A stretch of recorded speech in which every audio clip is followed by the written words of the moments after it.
un poquito de contexto, el doctor Fernando Arancibia Collado nació el año 87. Si es que hay algo que no sea correcto, don Fernando, me corrige de inmediato, por favor, porque esta información lo va a obtener de la web.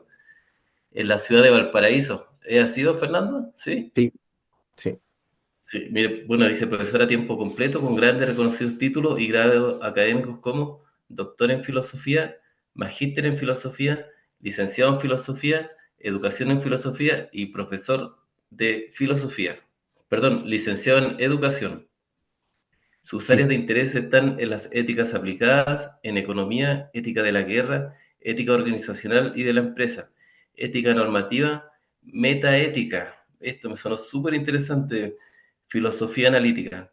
Y también imparte cursos, don Francisco. Entonces tenemos cursos de economía, empresas para ingeniería comercial, ética, economía, para el magíster en economía aplicada, éticas aplicadas, desafíos actuales.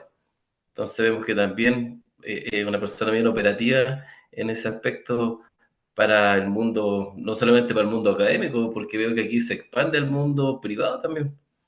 En sus publicaciones tenemos el libro Religión en Espacio Público. Además tiene una gran cantidad de artículos científicos en revistas nacionales de circulación internacional con comité editorial. Entonces vemos que es un hombre es un verdadero intelectual. Su programa nos presenta una gran cantidad de conferencias ante auditores profesionales y me gustaría darle hincapié a una distinción que tiene el doctor Fernando. Él recibió en el año 2018 el premio Cardenal Newman, el cual, según puedo encontrar, que es un reconocimiento que se entrega a las mejores investigaciones doctorales que integren la fe cristiana con la cultura. Lo encontré espectacular, los felicito. Bueno, gracias. un verdadero fuera de serie y estamos muy contentos de su presencia y esperamos que nos pueda explicar y enseñar de manera fácil lo que es difícil muchas veces, profesor. Así que gracias, adelante, doctor. Muchas gracias por la presentación. Em, y bueno, sí, voy a intentar hacerlo fácil. Em, no sé si, bueno, ustedes recibieron el paper. El paper que mandé, digamos, es, bueno, un paper que está en evaluación todavía, durmiendo el sueño de lo justo en una revista. Eh, em, claro, bueno, yo soy editor también de Veritas, que es una revista Scopus. Y yo entiendo que a veces los editores se demoran un poquito, en fin, o sea, yo lo entiendo, pero bueno, a veces uno esperaría que se demoraran menos, pero bueno, el paper ahí está en evaluación. Como pudieron ver, es un paper que es en algún sentido bien técnico, tiene algunas dimensiones de análisis bien probablemente más técnicas, y la presentación no va a estar en esa frecuencia, ¿ya? Em, entonces, sí, definitivamente creo yo que va a ser una forma de una presentación mucho más amena que la lectura del paper, ¿ya? Entonces, lo que voy a hacer ahora es compartir pantalla, donde está la presentación. Y bueno, es importante también señalar que esta presentación o sea, que esta investigación está en el marco del Fondecine Iniciación 1122-004 del año 2022, que cierra el 15 de marzo, es decir, bueno, ahora estoy preparando también el cierre del Fondecine, viendo temas de recursos, el informe académico, que es lo más importante, etcétera, ¿ya? Ahí yo creo que me parece que no incluí en el título original de la ponencia la noción de ley natural, ¿ya? Y que de algún modo es parte relevante, o sea, se puede entender en el contexto del bien común, pero igual de todos modos es parte relevante del proyecto, ¿ya? Y voy a comenzar precisamente a través de la explicación de lo que es ley natural, ¿ya? Entonces la estructura de la presentación va a ser la siguiente. Me voy a saltar algunas diapositivas probablemente y eventualmente si hay algún tema que quede pendiente lo podemos discutir en la fase de preguntas, ¿ya? Entonces, bueno, voy a hablar brevemente sobre la ley natural, sobre el bien común en segundo lugar, en tercer lugar sobre el bienestar social, en cuarto lugar sobre el vínculo entre bien común y bienestar social, y finalmente algunas conclusiones y proyecciones. Ya, Hablemos de ley natural, entonces. Bueno, la ley natural es un término que puede sonar probablemente muy vinculado a la doctrina católica, y en cierto modo lo es, digamos, está en una noción muy vinculada a la doctrina católica, ¿ya? Es una noción muy vinculada a la filosofía y teología de Tomás de Aquino. Si bien es cierto, uno puede decir que hay em, digamos, sus fuentes históricas pueden estar incluso en Aristóteles, pero básicamente yo me enfoco en lo que es la ley natural contemporánea, ¿ya? Y y la ley natural contemporánea es una concepción de filosofía moral y jurídica, fundamentalmente, ¿ya? Y en particular, desde el punto de vista de la filosofía moral, es una teoría de ética normativa, ¿ya? Que es distinta de la ética de la virtud, que es tradicionalmente, que es podríamos decir, el marco ético de lo que sería Tomás de Aquino, por ejemplo, y Aristóteles, ¿ya? Y que en la filosofía contemporánea tiene una cantidad impresionante de representantes de distintos tipos, ¿ya? Teorías eudaimonistas, más aristotélicas, teorías más sentimentalistas, en fin. Entonces es una teoría distinta a la ética de la virtud, pero a veces se tienden a confundir, ¿ya? Pero es una, como les digo, una teoría ética normativa diferenciada de la ética de la virtud, y en lo fundamental afirman la existencia de una pluralidad de bienes humanos básicos que constituyen la realización humana, ¿ya? Esa es como la idea central de esta teoría de ética normativa, ¿ya? Ahora, ¿por qué se llama ley natural? Porque precisamente surge de una lectura que hace el teólogo Germain Grisset de la cuestión 94 de Tomás de Aquino, ¿ya? Y posteriormente, esa misma línea es la que desarrolla John Finnis bueno, en varios artículos, pero fundamentalmente en su libro Natural Law and Natural Rights, y ahí desarrolla esta teoría ética, y ya posteriormente Mark Murphy, que es uno de los autores, puedo decir, más relevantes de esta línea, ahí afirma que, bueno, que el hecho de que se llame ley natural en cierto modo, es un alcance, o sea, en cierto modo, esta es una teoría que se desmarca de la teoría de la ley natural de Tomás de Aquino, ¿ya? Porque la teoría de la ley natural de Tomás de Aquino es una parte de su teoría ética, no es su teoría ética completa, ¿ya? Es lo que él denomina el principio exterior del acto humano, y la virtud sería el principio interior del acto humano, ¿ya? Entonces, cuando hablamos de, por ejemplo, de la ética de Tomás de Aquino, tenemos que pensar que la ética de Tomás de Aquino tiene una dimensión de ética de la virtud, fundamentalmente, y también hay una parte de ley, en este caso la ley moral, ¿ya? Pero es una parte de su teoría, ¿ya? Entonces, básicamente, a través de esa lectura que hacen estos filósofos contemporáneos, se va desarrollando una teoría ética autónoma, ¿ya? Em, bueno, ¿por qué me interesó esta teoría de la ley natural? Más allá de datos anecdóticos, es fundamentalmente porque vi que esta teoría daba una suerte de explicación mucho más satisfactoria y un montón de otros temas con los que tienen que lidiar las teorías éticas alternativas, ¿ya?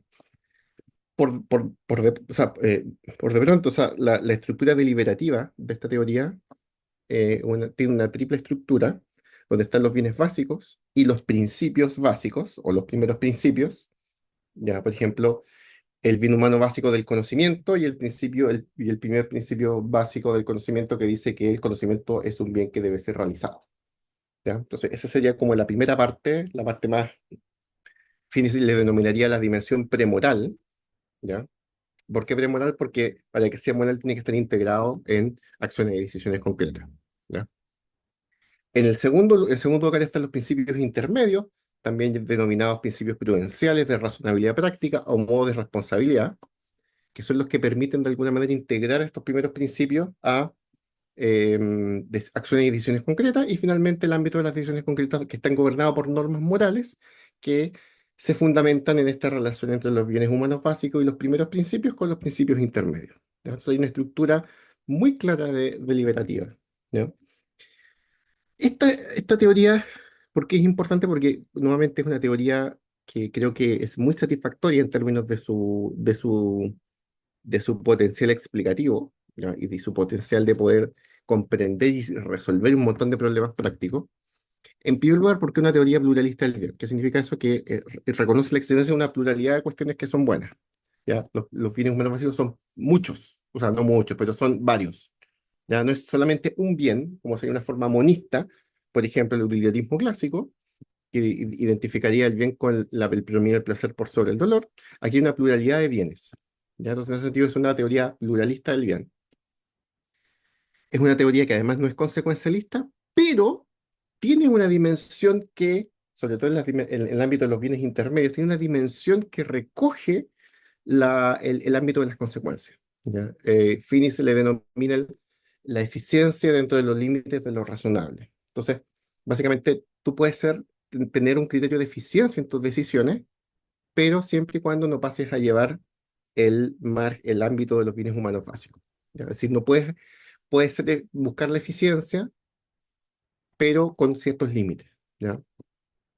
Y finalmente es una teoría de la lista objetiva que yo creo que está muy desarrollada. ¿Ya? Recordemos que este término de teoría de la lista objetiva es un término que propuso Derek Parfit en su libro Reasons and Persons, donde él habla bueno, pone a prueba las diversas teorías éticas y habla de las teorías de la lista objetiva. ¿Ya? Y la ética de la ley natural es una teoría de la lista objetiva, pero es una teoría de la lista objetiva que reconoce la dimensión subjetiva. ¿Ya? Es decir, plantea una pluralidad de bienes, pero también le da un lugar a la persona para poder decidir en qué sentido yo voy a integrar estos bienes en mi vida. ¿Ya? Entonces, lo interesante de esta teoría es que permite integrar objetividad y subjetividad. ¿Ya? Que no es lo mismo decir subjetivismo, por supuesto, pero permite integrar estas dos cuestiones, estos dos tipos estas dos, digamos, requerimientos. ¿Ya?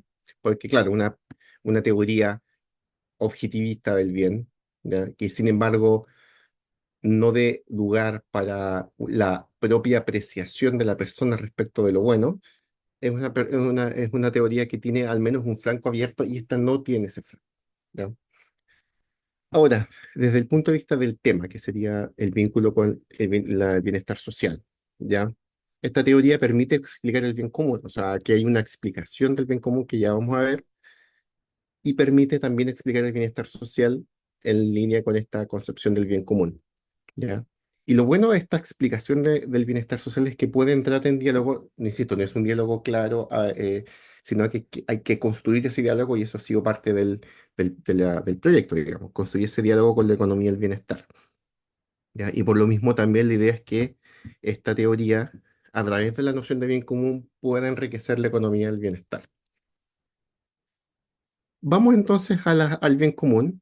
En el contexto de la teoría y la ley natural, hay una concepción, bueno, el bien común siempre se ha discutido en el seno de la filosofía y la ideología cristiana, em, y quizás probablemente por lo mismo, en esta concepción, en esta teoría de la ley natural contemporánea, también surge el tema del bien común, ¿ya? Em, por ejemplo, en el libro Natural Law, Natural Rights, Finis tiene un tratamiento profundo, digamos, no tan profundo, pero un tratamiento en cierto modo novedoso del bien común, que después en otros papers lo desarrolla, pero yo diría que el más relevante de los tratamientos del bien común es el que da Mark Murphy en el libro Natural Law in Jurisprudence and Politics, ¿ya? Creo que es el capítulo 6 donde hace el tratamiento sistemático del bien común y ahí hay una explicación muy completa que es la que de alguna manera se ha transformado en la explicación canónica de la teoría de la ley natural respecto a la noción de bien común. ¿Ya? Y este autor distingue tres concepciones del bien común: distintiva, instrumental y agregativa. ¿Ya? La concepción distintiva es aquella que plantea que el bien común es un tipo de bien social específico de la comunidad política, como por ejemplo la paz social. ¿Ya? Esta sería la concepción de Santo Tomás de Aquino y también es una de las concepciones que posteriormente el libro de Murphy defiende George Duke. ¿Ya? La concepción instrumental es la concepción probablemente más conocida del bien común, que plantea que este es un conjunto de condiciones que permiten a las personas la mayor realización posible. ¿Ya? Y de hecho el término, la formulación de la doctrina social de la Iglesia, que va en esta misma línea, dice que este conjunto de condiciones permite a las personas la mayor realización material y espiritual posible, que básicamente es lo mismo que decir realización. ¿Ya? Este, como les digo, es la concepción de la doctrina social de la Iglesia y también la noción de finis. Y finalmente la concepción agregativa, bueno, no finalmente, hay algunas alternativas. Está la concepción agregativa, que es el que plantea que el bien común es un estado de cosas, un estado de cosas molecular. ¿Ya? ¿Qué quiere decir esto? Un estado de cosas que está compuesto por otros estados de cosas, ¿ya?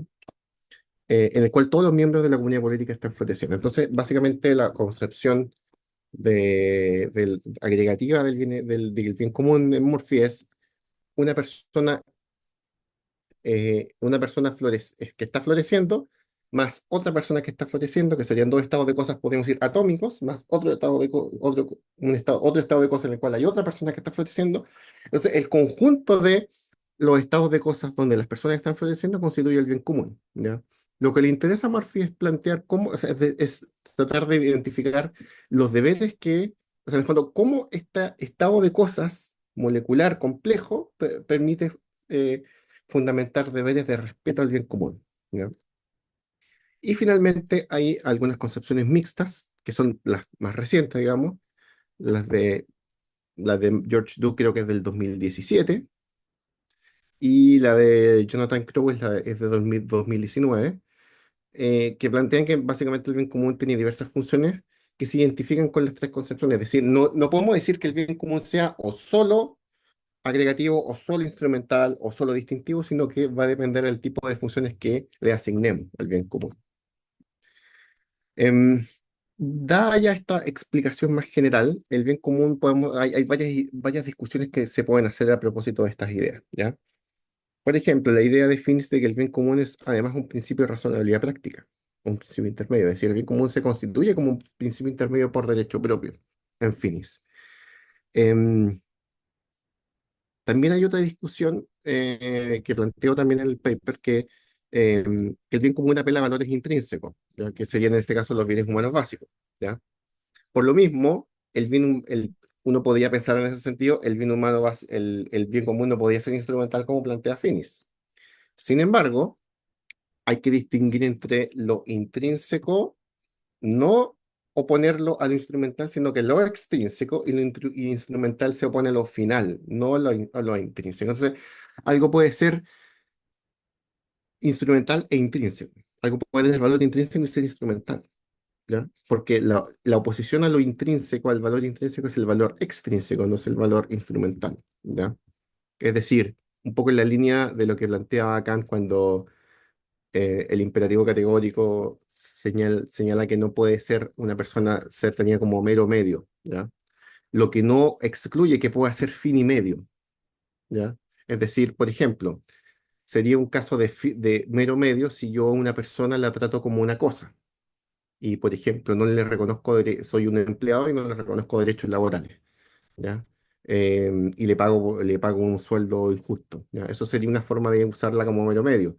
Pero si yo le reconozco derechos y le pago un salario justo y yo soy empleador, la persona yo le reconozco que tiene una dignidad, tiene una fin, y la trato como fin, pero al mismo tiempo hay una relación instrumental, ¿ya? Pero esa relación instrumental no obsta a que exista un mutuo reconocimiento de la dignidad de cada uno, ¿ya?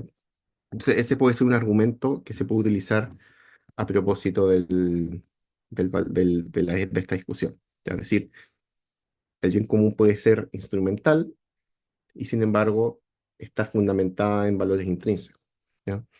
La concepción instrumental, esto es lo que plantea Morphy, sería reducible a la concepción agregativa porque, en último término, lo que le da fuerza normativa al bien común instrumental son los bienes humanos básicos y, por lo tanto, la concepción agregativa, ¿ya?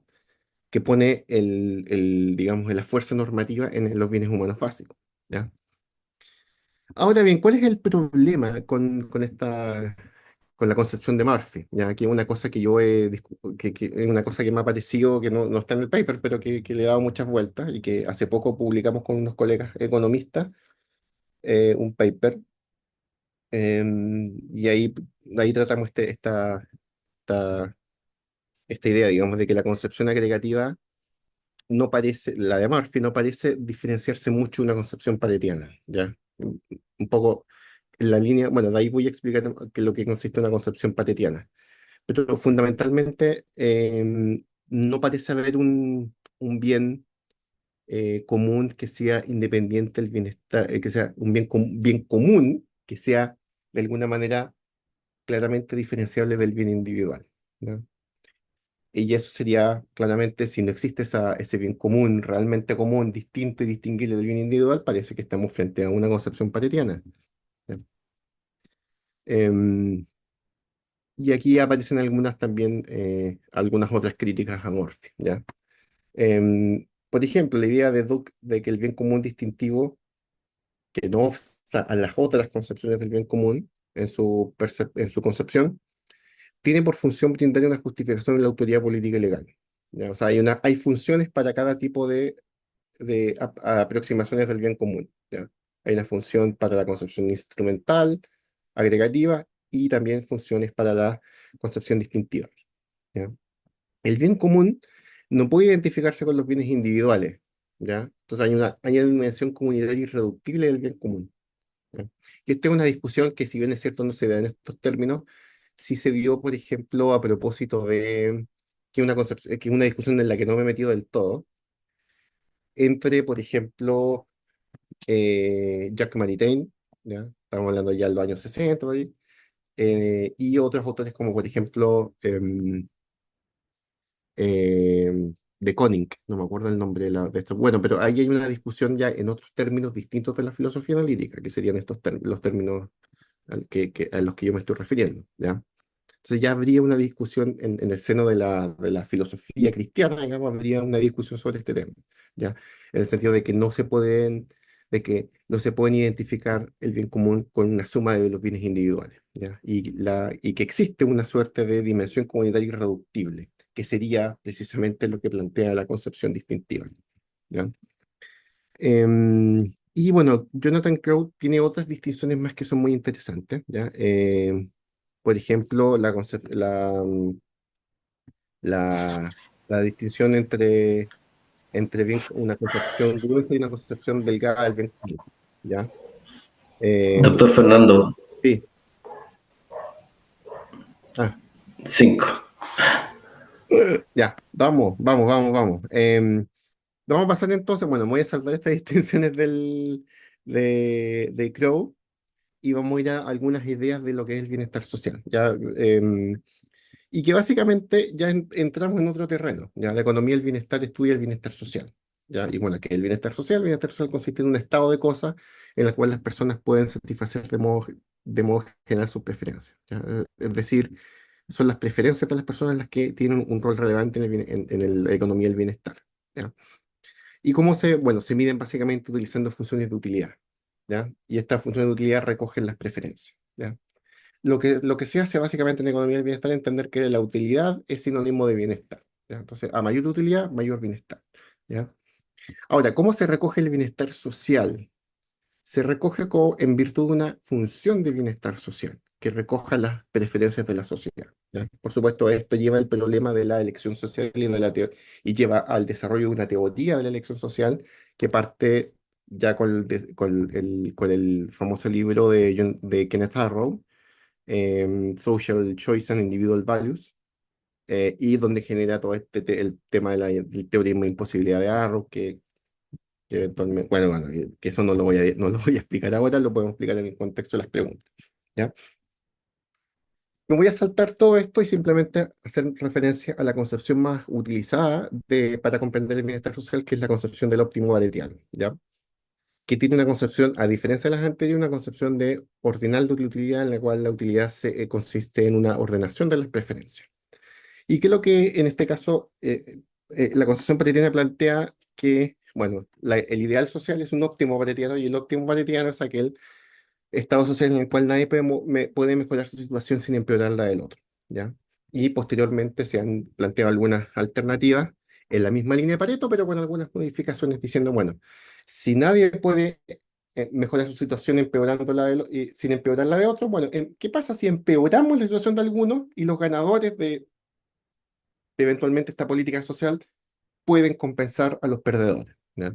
Y esto se ha discutido, bueno, se discute también de, bueno, esta compensación tiene que ser meramente ideal o posible, no necesariamente necesita ser actual, y eso por supuesto que genera algún tipo de distorsión. ¿ya? Ahora, tiene que ver esto con nuestro tema, ¿ya? Bueno, o sea, perdón, aquí tiene que ver esto con el tema del proyecto. Bueno, primero establecer este vínculo dialógico entre, por una parte, la tradición de la ley natural, el bien común, y cómo esto puede enriquecer una concepción de bienestar social, ¿ya? Y bueno, el primer punto es que no hay una concepción de bienestar sustantiva a la base de la economía del bienestar. Las preferencias de los individuos son tenidas como datos de la causa, es decir, nosotros no nos cuestionamos las preferencias de los individuos, por muy inmorales que sean, no las vamos a cuestionar, las tomamos como datos de la causa. Em, si utilizamos una concepción patetiana, como de hecho se utiliza usualmente, digamos, no se integran las preocupaciones de equidad o de justicia, y esto ha llevado a algunos autores a desarrollar algunos modelos alternativos, como el enfoque de discapacidades, desarrollado por Amartya Sen, enriquecido por Sabine Alcaer, o modelos de asignación justa, como los de Flaubert y Maniquet, ¿ya? Y mi propuesta, que yo creo que no la voy a alcanzar a explicar mucho, tiene que ver un poco con los desarrollos de Sen, Alcaer y Adler, ¿ya? Para terminar, voy a hablar sobre este enfoque de Adler, ¿ya? Y brevemente mencionar mi propuesta, ¿ya? Adler plantea que la función de bienestar social la plantea como un modelo de liberación moral, como un modelo de liberación moral aplicable a políticas públicas, ¿ya? Tiene tres características: consecuencialista, centrado en la persona y bienestarista, es decir, que básicamente lo que busca es el bienestar de las personas y no otro tipo de consideraciones morales, ¿ya? Em, y tiene una serie de variables que utiliza, ¿ya? Por ejemplo, las elecciones, los resultados, los individuos, las historias de vida, que yo diría lo más interesante aquí son las historias de vida, ¿ya? Y que fundamentalmente las historias de vida son un par de elecciones y resultados, ¿ya? Em, y para cada resultado existe un individuo L, cual- con una historia de vida que sería un par de una elección y un resultado. Y este modelo para Adler permitiría ciertas comparaciones interpersonales de bienestar, que es otra discusión también que se ha desarrollado en el ámbito de la economía, pero además intrapersonales, ¿ya? Y finalmente, el bien común en esta integración del modelo de Adler de bienestar social con la ley natural y el bien común, podríamos definir que el bien común es un estado de cosas complejo, compuesto por la agregación de los estados de cosas simples, en los cuales los sujetos del conjunto N están floreciendo en la comunidad C, comunidad política C, cualquiera sea, donde cada historia de vida, sujeta a la comparación interpersonal, representa la mejor historia de vida del individuo en términos de sus comparaciones intrapersonales. Es decir, hay una serie de comparaciones intrapersonales de cuáles serían las mejores historias de vida de un individuo, y la mejor historia de vida del individuo entra de alguna manera, en la consideración del bien común como este estado de cosas complejo. Y bueno, para finalizar, hay una pluralidad de posibles proyecciones de la investigación, de las cuales me voy a tomar simplemente uno que está en negrita, que es uno que estoy desarrollando actualmente. Nada que decir, cómo integramos la función de utilidad para evaluar el bienestar social en términos de bien común. Lo interesante, y bueno, esto, a ver, para terminar ahora, lo voy a plantear como una posibilidad de desarrollarlo para la sección de preguntas, y eventualmente también otras preguntas más que ustedes quieran hacer. Eso.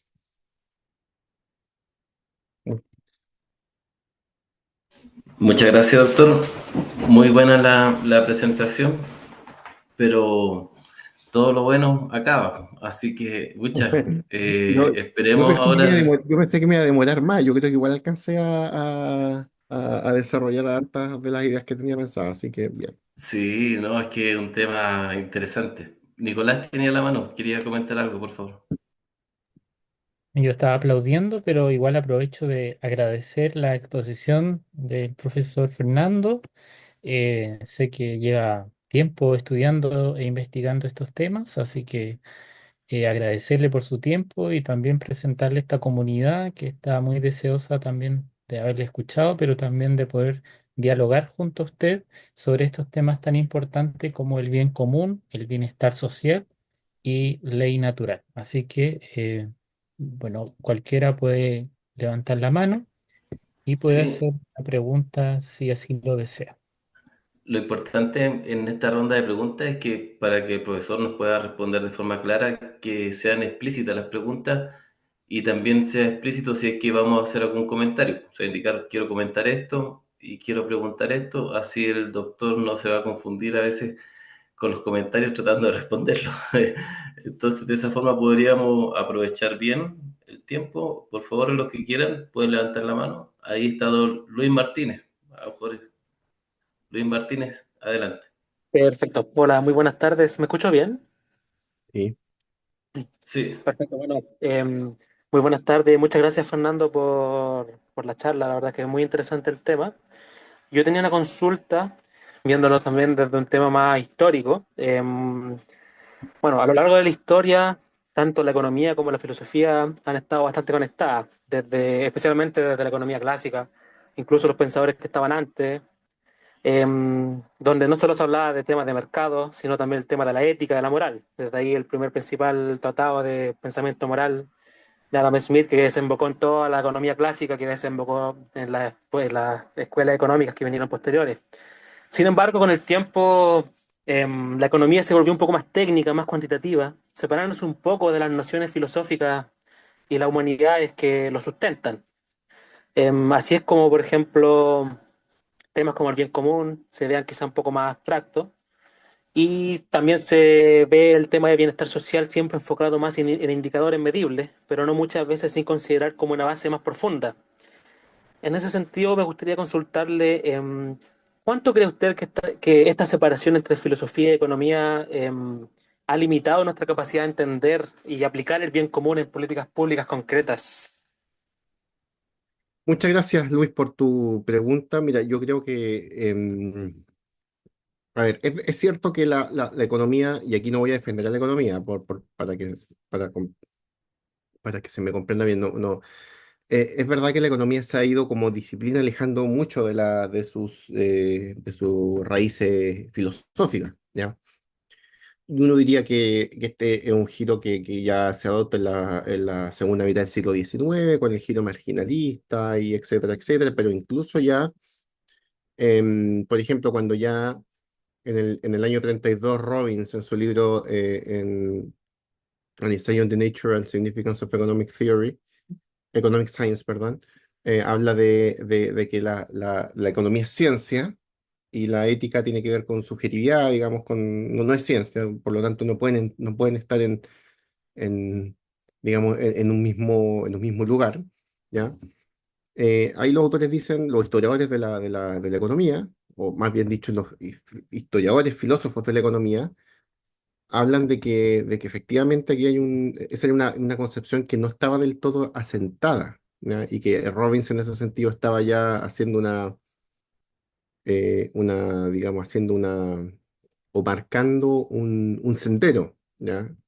Y incluso ya en parte importante, la primera mitad del siglo XX, todavía uno podría empezar pensar de que a pesar de que había el giro marginalista, digamos, tecnificó la economía, todavía surgía estaba presente algunas dimensiones normativas y en cierto modo también filosóficas, ¿ya? De hecho, los estudios, yo diría que de primera mitad del siglo XX hablan mucho de teoría del valor, ¿ya? Cuando uno piensa en teoría del valor, piensa en la teoría del valor trabajo, piensa en Marx, por ejemplo. Pero los economistas, podríamos decir, modernos, estándar, en la primera mitad del siglo XX ya, seguían hablando de teoría del valor, solamente que la entendían en una dimensión ya más subjetiva. Em, y a pesar de todo ese giro tecnificado, digamos, a pesar de todo el enfoque técnico de la econometría, por ejemplo, em, la teoría de juegos, etcétera, en último término, la economía sigue y sus aspectos más técnicos incluso siguen basándose en cuestiones de orden normativo, ¿ya? Un ejemplo sería el teorema de imposibilidad de Arrow, ¿ya? Si uno ve el libro de Arrow, que se supone que es uno de los, digamos, un giro relevante en la, bueno, que despierta el tema de la teoría de la elección social, que modifica la economía del bienestar. Él habla de que existen cuatro principios, o sea, cuatro requerimientos de una función de bienestar social y que dice que ninguna función de bienestar social puede cumplir pues, cumplir los cuatro y por lo tanto no es imposible una teoría, una función de bienestar social. ¿Ya? Lo interesante es que Arrow dice que estos cuatro requisitos son requisitos, son, digamos, son juicios de valor.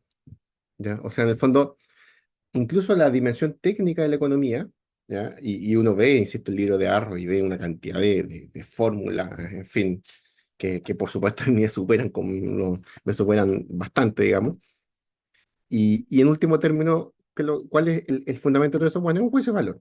Entonces, en el fondo, la economía no se puede librar de una dimensión normativa que no solamente está a la base de la economía como ciencia, por ser una ciencia de la conducta humana en último término, sino porque esa ciencia tiene como origen la filosofía práctica, ¿ya? Aristóteles, la política de Aristóteles, libro uno, libro 2 creo, no me acuerdo bien. Cuando distingue entre la oeconomía, la cremática natural, la no natural, etcétera. Después, los escritos de Smith, como tú bien mencionas, ¿ya? Y ahí Smith, es imposible, bueno, se ha escrito mucho sobre el tema, pero es imposible disociar la teoría de los sentimientos morales de la riqueza de las naciones, ¿ya? Entonces ahí también está la ética, bueno, y también John Stuart Mill, sus principios de economía política, me parece, que es un libro que fue muy importante en su tiempo, si bien es cierto, apareció probablemente antes del desarrollo ya más matemático de la economía, y por lo tanto como que no se ha tomado muy en consideración. También hay una dimensión muy profundamente filosófica, ¿ya? Y en último término, los presupuestos técnicos de la economía siguen teniendo una dimensión filosófica relevante, de ahí que, por ejemplo, la filosofía y la economía ahora se esté desarrollando mucho, o ya se haya desarrollado mucho, ¿ya? Ahí yo sugiero, por ejemplo, eh, bueno, hay hartos libros importantes, digamos, está, eh, bueno, los de Hausmann, por ejemplo, eh, eh, fundamentalmente, la ontología de la economía también, Kalimaki, también hay un montón de autores que están trabajando y que de alguna manera, bueno, eh, Alex Rosenberg también, cuando habla de los fundamentos filosóficos de la microeconomía, que es un libro antiguo, digamos, de los finales de los 70.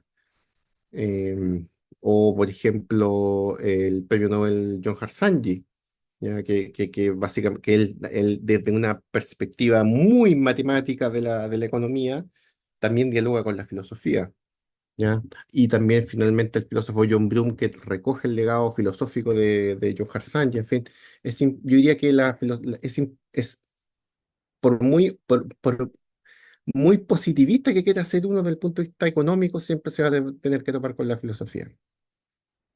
Y en ese sentido, mi conclusión es, perdón que me haya alargado tanto con la pregunta, la conclusión es, bueno, la filosofía y la ética en particular no han dejado de estar presentes en el desarrollo de la ciencia económica. Y uno la puede encontrar por ahí, digamos.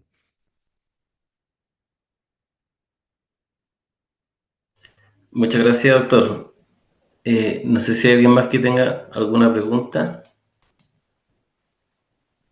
porque si no me gustaría hacer una consulta. Mire. Ah, pero está Gaby. Gaby Donoso, por favor. Gracias. Profesor, muchas gracias por la presentación. Más que nada quería ver si podía contestarme un poco más en extenso, porque usted lo contestó efectivamente en la exposición, pero si se pudiera extender. El problema de la generalidad del modelo que usted está proponiendo es lo que me causa dudas. Esto de cómo es posible que usted aplique este modelo en sociedades con sistemas de valores no necesariamente convergentes, sobre todo en el presente donde podemos encontrar muchas divergencias valóricas, o que requieran de alguna manera de ciertos supuestos filosóficos previos que se comprometan a aceptar sobre la naturaleza del bien humano para que efectivamente funcione el modelo que usted está proponiendo. Me gustaría ver si usted se pudiese extender en eso. Perfecto. Oye, esa es una súper buena pregunta. No sé si te puedo pedir ayuda para responderte.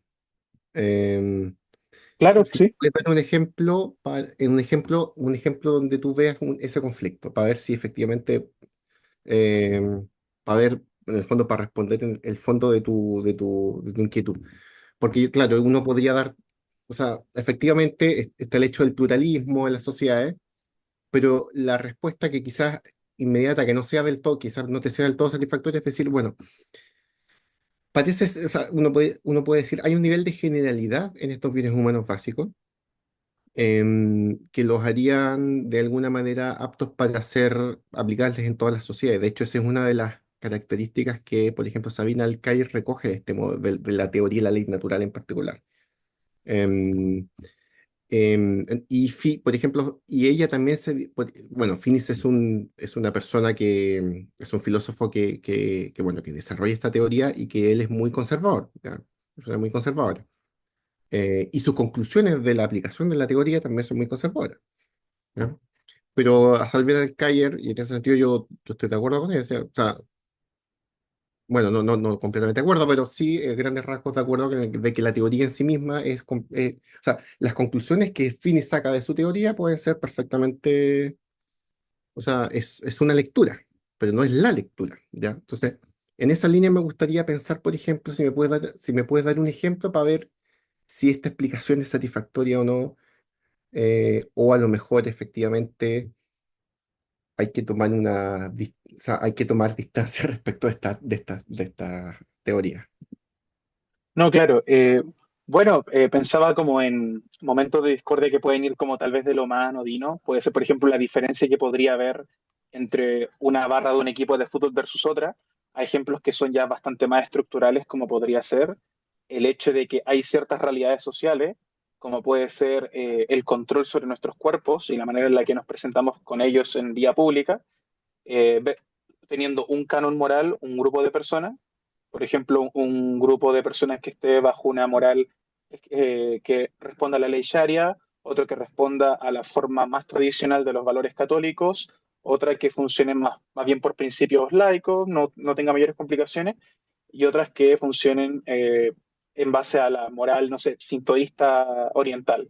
Si esas personas llegan a tener problemas para hacer converger esos cánones de valores que finalmente van a impactar en su concepción de lo bueno, en la naturaleza de lo que es correcto para la vida en comunidad y para la propia expresión individual de los sujetos humanos, cómo el modelo podría armonizar este tipo de realidades que al parecer, o al menos en el ejemplo, se muestran tal vez tan disímiles, tan inconmensurables entre sí.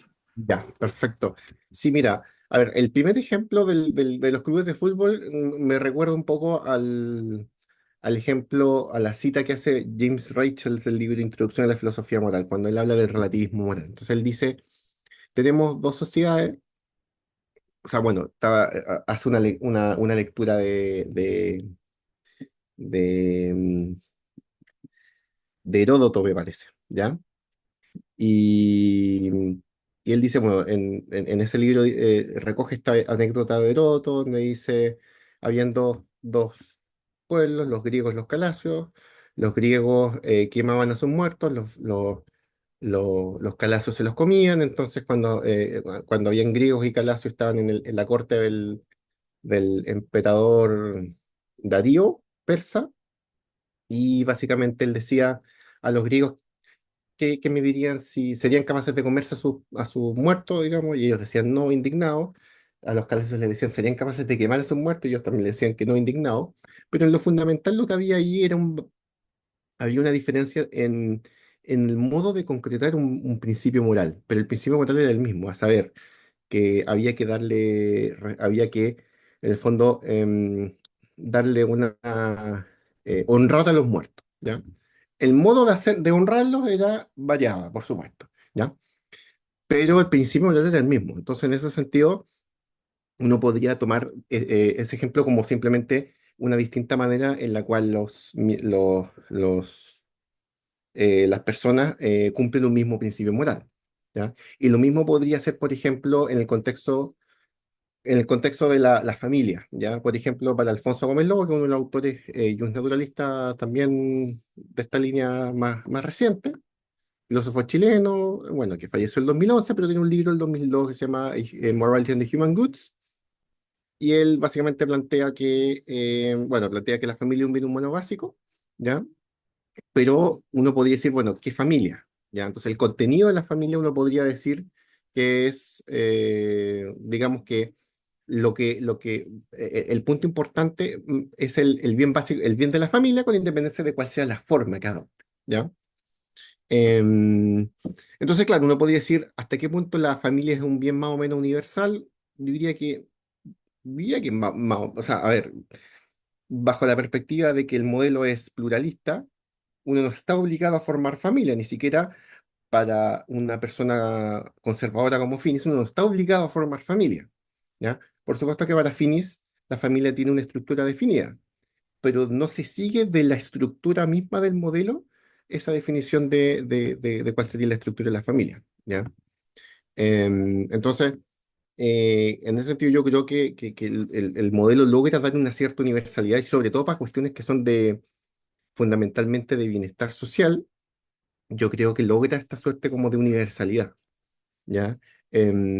Básicamente, uno puede legítimamente, como teórico de este modelo, discutir acerca de el contenido de esos bienes, ¿ya? Pero la estructura, yo creo que el modelo refleja precisamente la universalidad de la estructura de estos bienes, ¿ya?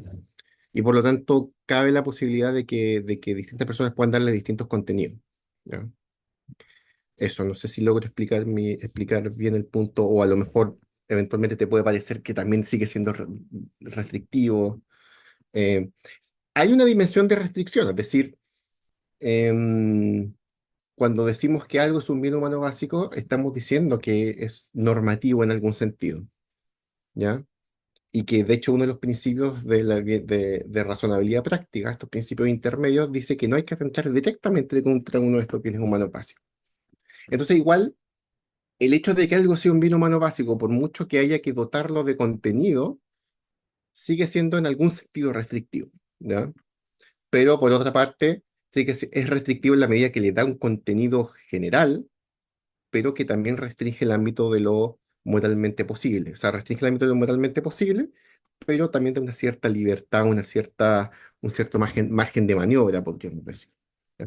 Entonces, em, creo yo que cumple con una forma de poder dar una fundamentación más robusta digamos, de los valores sociales, pero sin ser demasiado restrictivo. O sea, en el fondo, me parece que en este trade-off entre generalidad, ser lo suficientemente general para poder incluir a una serie de realidades, pero también lo suficientemente específico para que de alguna manera dotar de algún contenido moral, yo creo que ese equilibrio lo logra bien, ¿no? Eso sería mi respuesta. No, perfecto, muchas gracias. Felipe Alejandro, si tenía la mano levantada. Sí, era una pregunta que iba un poco en la beta de lo que preguntó Gaby. Quizás si pudiese andar un poquito más, yo creo que respondió bastante bien el interlocutor, pero quizás vincular esto con el punto 3 de las proyecciones de su artículo, que a mí me pareció bastante interesante, este punto acerca de la integración de las funciones de utilidad y la noción de la idea, perdón, de las preferencias idealizadas, sobre todo en casos en los cuales uno quizás no vea tan fácilmente eh, esta posibilidad de encontrar un punto medio, ¿no? Estaba pensando, por ejemplo, en casos como el aborto, donde se pone en oposición la propia libertad, en el caso de escoger si es que abortar o no, u otros valores que no van de la misma mano, por ejemplo, el valor de la vida, el resguardo de esta persona por nacer, etcétera. Allí podríamos encontrar algo así como una preferencia idealizada, un punto común que permita la evaluación aquí. Ya, ahí me metiste en un problema porque no sabría cómo, porque ese desarrollo que yo ya bueno, ya desarrollé esta en evaluación también en una revista, ese sí fue un artículo posterior a este. está enfocado no estaba pensando en situaciones específicas, ¿ya? Entonces, a ver, yo diría que em, voy a hablar un poco bueno, brevemente del aborto y después ¿cómo se llama? De esta propuesta de preferencia idealizada, ¿ya? Y simplemente del aborto voy a señalar que la dificultad del problema radica en el hecho de que se está hablando, aquí no hay una disputa sin meterme en el tema del estatuto ontológico, que yo creo que es lo fundamental del problema, ¿ya? O sea, el estatuto ontológico es lo fundamental del problema. O sea, todos los, los argumentos de alguna manera se reconducen al tema del estatuto ontológico, ¿ya? El problema con bueno, con el aborto fundamentalmente es que no, claro, hay algunos que dirán se trata de un tema de máximo moral, ¿ya? O sea, del fondo de una concepción de la vida buena versus un mínimo de justicia, ¿ya? Pero eso sería de alguna manera, digamos, no comprender el problema de la perspectiva de quien defiende el derecho a la vida ¿ya? Del no nacido, ¿ya? Que básicamente sería que es un problema de mínimos morales, o sea, un mínimo de justicia, ¿ya? Y por eso radica el tema, y por eso radica la complejidad del tema, ¿ya? En el fondo se está discutiendo desde la perspectiva de que unos dicen que es un mínimo de justicia y el otros dicen que también de que en el fondo el derecho a decidir también es un mínimo de justicia, ¿ya? Entonces estamos hablando de que de dos soluciones completamente distintas se plantean como mínimos de justicia, ¿ya? Entonces, ese es un tema, claro, de la mayor complejidad y no voy a hablar del tema porque no es el tema a pesar de que yo igual he hablado de este tema en otras circunstancias.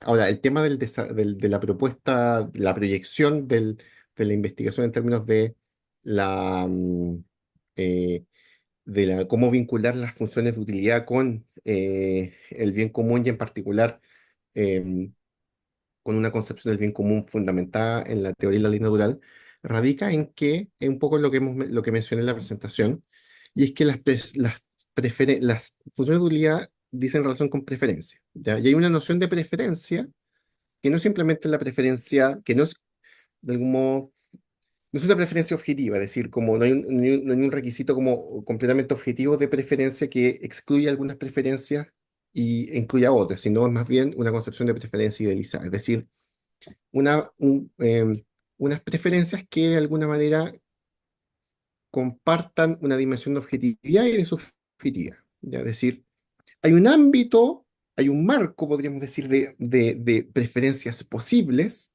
del individuo, de preferencias moralmente posibles, que serían las preferencias idealizadas.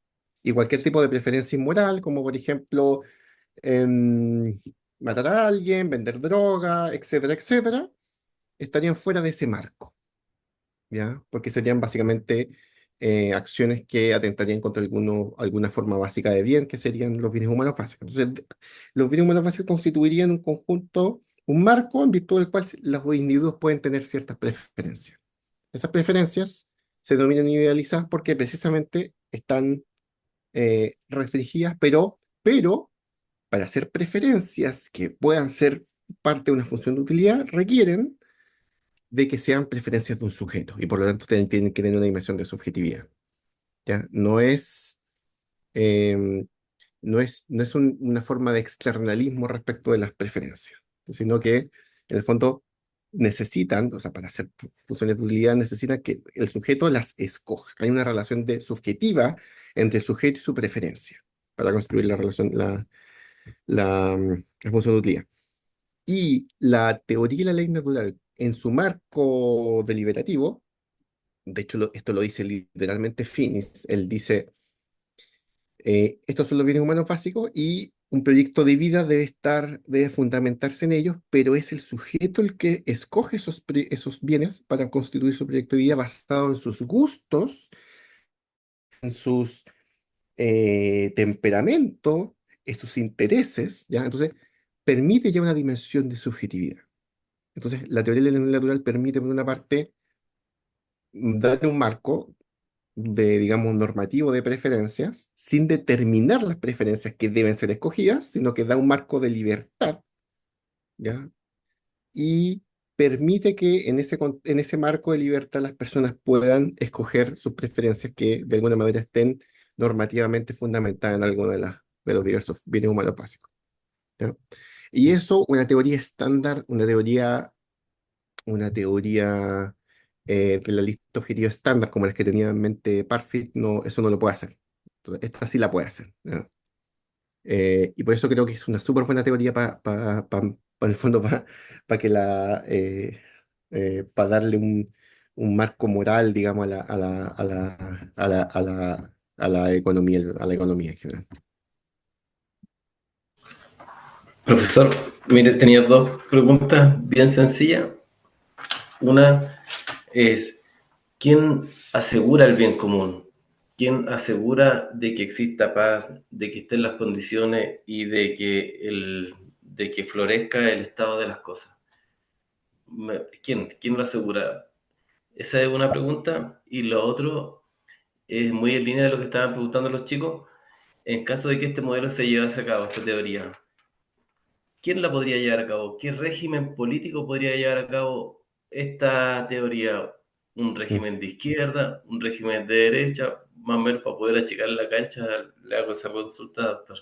Gracias. Oye, qué buena pregunta. A ver, respecto a la primera, y claro, es un tema o sea, básicamente sí, yo sigo la tradición yo no me he metido mucho en la filosofía política asociada a la ley natural, ¿no? Pero fundamentalmente, quien tiene que hacer eso, por una parte, la autoridad política, pero la sociedad civil también. O sea, en ese sentido, yo creo que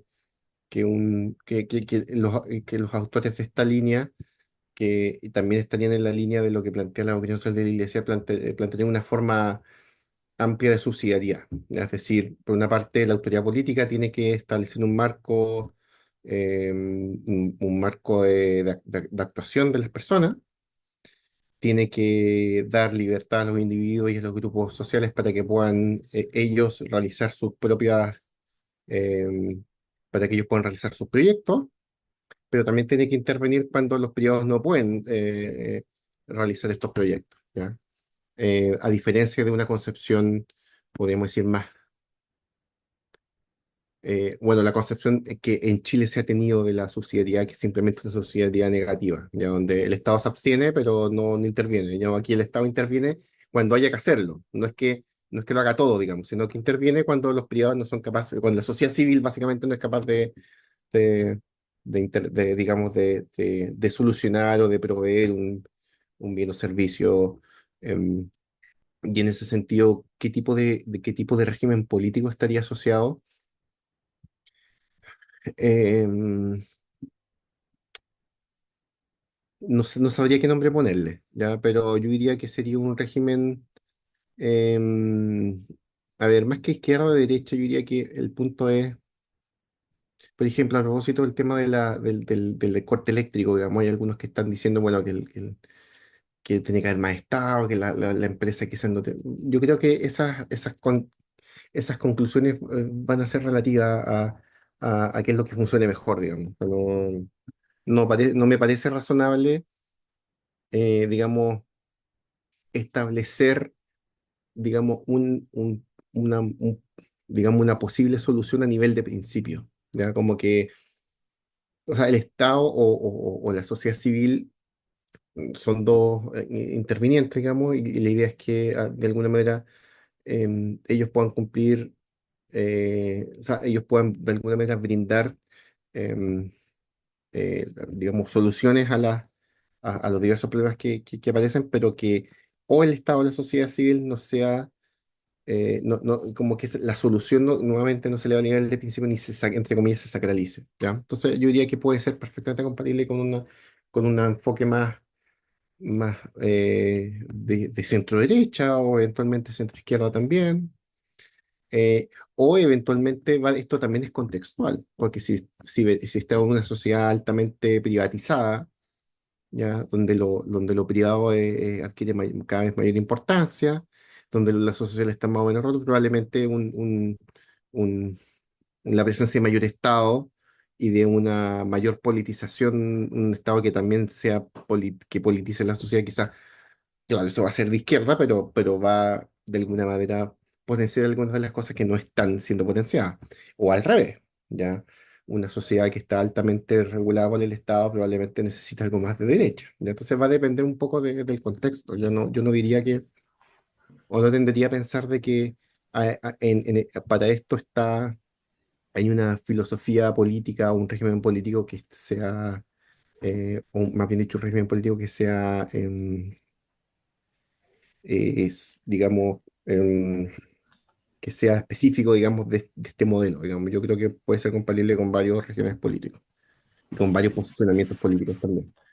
Bueno, le agradezco harto la respuesta y creo que comparto lo que a lo mejor implícitamente puede haber dicho, que pienso que tenemos que dejar de ser tan monistas. Tenemos que empezar a ver grises porque parece que es esto o esto. No puede haber un matiz. Entonces igual tengo esa sensación de que tenemos que dejar un poquito el monismo y tenemos que tratar de, porque puede ser esto y esto. Es Así que de que hecho muchas gracias. yo creo que es contextual, o sea, nuevamente, yo creo que a veces en la discusión política se pone por delante se ponen las soluciones como si fueran principios, ¿ya? Mm. No, pues eso no es razonable. Aquí está Nicolás con la mano alzada. ¿Tiene alguna pregunta? Sí, yo quería hacer una pregunta, pero me di cuenta que en el chat también hay una, entonces quizás si alcanzo después se podría, o la hago yo y después ver la del chat, no sé. Bueno, voy a hacerla igual. Y que justamente lo dice después Felipe Manrique, ¿no? La relación con Adela Cortina, porque mientras, bueno, yo estudiaba Adela Cortina y mientras leía el texto, el artículo que usted nos mandó, yo me cuestionaba mucho el concepto bienestar, ¿no? Porque igual Adela Cortina en su propuesta dice que en realidad el bienestar cada uno se lo tiene que pagar porque el bienestar es ilimitado, ¿no? Pero más bien son los mínimos de justicia los que realmente se deben satisfacer para la sociedad y para los ciudadanos. Entonces, ¿cómo cree usted este conflicto que puede haber, o no sé si usted ve que un conflicto entre los mínimos de justicia que propone quizá de la Cortina en su teoría frente al bienestar, ¿no? Porque podríamos entrar en quizá en una contradicción, ¿no? Que no hay que satisfacer el bienestar, pero sí hay que satisfacer los mínimos de justicia, que son universales. Esa A era ver, mi... sí, perfecto. Yo creo que hay una distinta concepción de lo que, o sea, yo creo que Adela Cortina tiene el bienestar de una manera que, en cierto modo, es una concepción o sea, para ella, a propósito de lo que estás pensando, de lo que estás diciendo, digamos, yo creo que tú conoces más de la Cortina, o sea, tú manejas mejor de la Cortina que yo en ese sentido, ¿ya? Em, yo creo que ella está entendiendo el bienestar en la línea de todo lo que va por sobre los mínimos de justicia, ¿ya? Y los mínimos de justicia, o sea, básicamente también se miden en términos de bienestar. O sea, los economistas del bienestar están, si bien es cierto, una concepción paretiana del bienestar no va a tener en cuenta esos mínimos de justicia. Si yo, como economista que está haciendo política pública, necesito enfrentar un problema social importante, lo voy a hacer a través de un modelo de economía, o sea, tengo que medir el bienestar de alguna manera, ¿ya? Entonces, em, el bienestar, desde esta concepción que estoy presentando, se incluyen aquellas prestaciones materiales que son aquellas que Adela Cortina está pensando como mínimos de justicia también, ¿ya? Es decir, en el fondo incluyen todos los mínimos de justicia, ¿ya? Em, entonces no veo que hay no veo ahí una oposición en ese sentido. Veo que hay una distinta concepción del bienestar.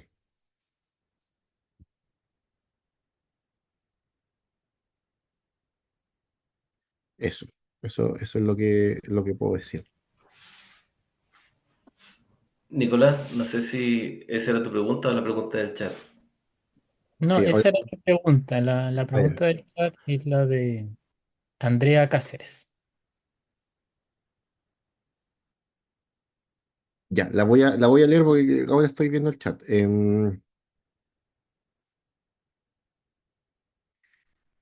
Ya, partiendo del bien común identificado de los preceptos conceptuales que han sido transmitidos en la charla, quisiera conocer tu percepción sobre cómo podría ser entendido el bien común desde un plano en el cual la inmersión acelerada de la inteligencia artificial podría provocar un vaciamiento de de las moralidades humanas frente al devenir de la modernidad y la globalidad como lo estamos viviendo ahora. Em, bueno, el tema de la inteligencia artificial siempre es un temazo que de alguna manera me excede, ¿ya? El- yo creo que no necesariamente, yo creo que no necesariamente el uso de la inteligencia artificial puede provocar eso que menciona Andrea. Ya, yo creo que podría quizás no tener así como muy buenos resultados, digamos, eh, o, o sea, que generar algún tipo de costo social y moral importante, pero probablemente tampoco, digamos, catastrófico, ¿ya? En- Creo yo que en algún sentido puede ser utilizada como una herramienta importante, al menos en mi trabajo académico yo la utilizo, ¿ya? Y lo utilizo como, o sea, con mucho, digamos, muy profusamente, ¿ya? Eh, Me permite encontrar fuentes, me permite encontrar bibliografía, a veces me explica algunos temas muy técnicos que necesito entender y que no he podido entender, digamos, a partir de una lectura digamos, más general. Em, a veces me ayudo con las traducciones, me encuentra, en fin, o sea, uno puede, y también, por ejemplo, a nivel de docencia me permite crear casos, me permite crear imágenes, en fin, ¿ya? Yo creo que una herramienta bueno, que hasta el momento, por lo que yo he visto, no ha logrado ni va a lograr reemplazar por de pronto el trabajo del profesor. Y el trabajo del investigador, yo diría que tampoco, ¿ya? Entonces, la verdad es que si bien es cierto, no sé si, no soy, yo en general soy o sea, filosóficamente no me gusta la tecnología, ¿ya? Yo prefiero un ideal de vida, digamos, completamente desapegado a la tecnología, más vinculado a la tierra, al campo, em, pero eso filosóficamente, digamos, no. Entonces, no creo que la inteligencia artificial sea digamos, el giro, sino que yo creo que viene de antes, ya. Viene del modo en que la tecnología ya se ha formado parte de nuestra vida cotidiana, ¿ya? Y la hiperconectividad. Yo diría que eso es lo más complicado, ¿ya? Que tiene sus cosas buenas y sus cosas malas también. Pero creo que eso yo diría que es el giro más relevante, que afecta, digamos, nuestra concepción, nuestra vida cotidiana al menos.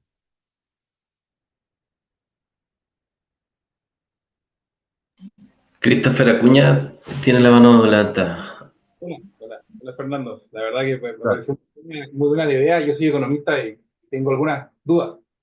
¿Cómo, cómo, porque claro, hablas de involucrar la teoría de la utilidad o las funciones de utilidad al modelo? ¿Y cómo esto es compatible con los axiomas que generan un consumidor racional, en el caso de las funciones de utilidad? Em, Particularmente, ¿en qué axioma estás pensando? De reflexividad o el de convexidad, o sea, el de convexidad. El de, por ejemplo, el de completitud, reflexividad o transitividad. Que tú sabes que un usuario tiene que preferir una canasta por sobre la otra. En este Sí, caso no son canastas de bienes, sino que tú hablas de decisiones morales. sí, sí, Claro, entonces tú, para que una persona maximice su función de utilidad, debe preferir una canasta por sobre la otra. Eso es un axioma, sí, así que esta teoría sea aplicable. Pues. Cuando el individuo es irracional, no tiene una elección por sobre la otra, prácticamente no puedes aplicar nada de lo que viene después. Entonces me quedó esa me quedó como ese ruido, cómo conlleva estos supuestos que en el fondo encadenan el modelo a decir, ok, vamos a limitar el individuo en cierto tipo de individuo que cumple ciertos supuestos, que en economía se hace, pero tú sabes que en economía se hace para hacer más simple la realidad, porque si no tendríamos un modelo que no podríamos resolver. Sí, a ver, el, utilizando un poco digamos, las ideas de Adler, ¿ya? Que plantean que serían básicamente las variables de, digamos, de resultados, las variables de acciones y las historias de vida, que sería básicamente el par de acción y resultado, ¿ya? Em, Ahí el individuo lo que haría sería básicamente escoger, en este caso no sería la historia, digamos, la cesta, sino que sería la historia de vida, ¿ya?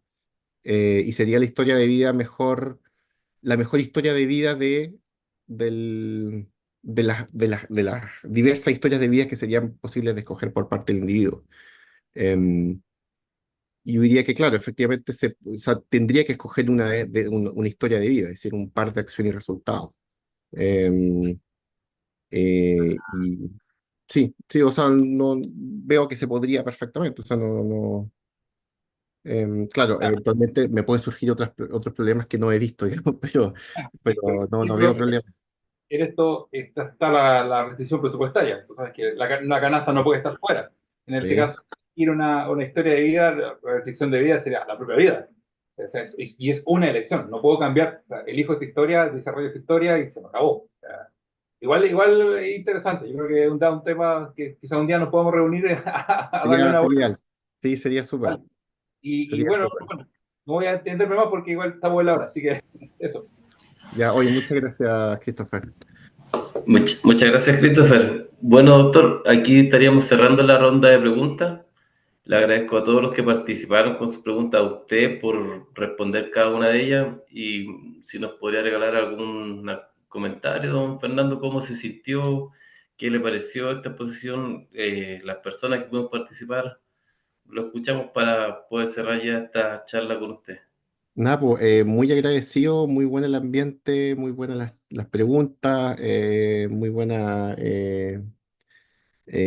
nada, muy acogido me sentí. Así que, como les dije nuevamente, cuenten conmigo para para otra instancia, en fin. Si quieren hacer algo presencial también, yo feliz de ir. Y también, bueno, yo también les pido que, bueno, cualquier cosa me puedan escribir ahí, ahí puse mi correo.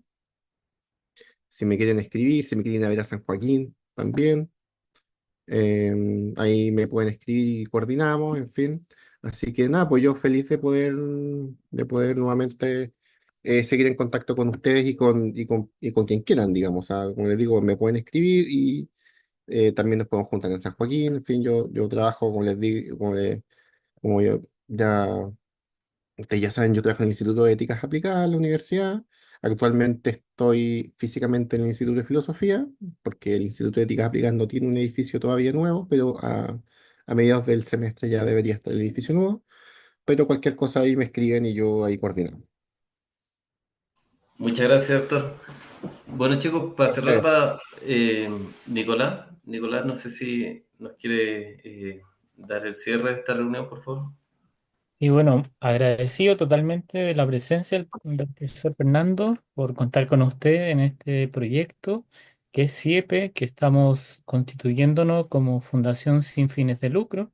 Vamos a empezar también todo el proceso de la constitución.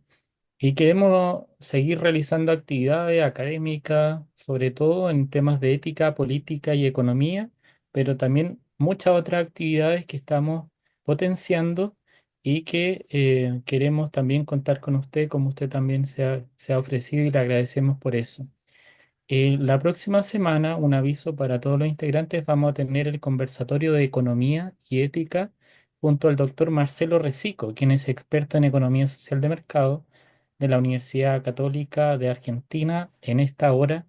Y también vamos a entregar los papers que nos entregó él para poder también leerlos con la anticipación y las preguntas se les van a poder realizar directamente a él en su exposición.